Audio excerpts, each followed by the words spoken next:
Everyone guys, mayroon akong ipapakita sa inyo ngayong hapon guys sa ating video for today.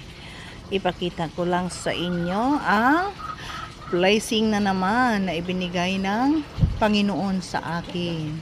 At ayan guys, mabusog na naman tayo nito.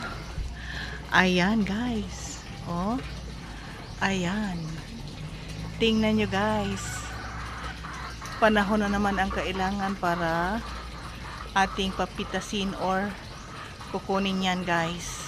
O diba, ngayon ko lang na natingala na hinog na pala siya. Marami na pala siyang hinog guys. Pag tingala ko guys, ayan ang nakita ko guys. Oh, ang lalaki na ng hinog, ang dadami na ng hinog sa kanyang puno. So yun ang aking ipapakita sa inyo sa ating video for today.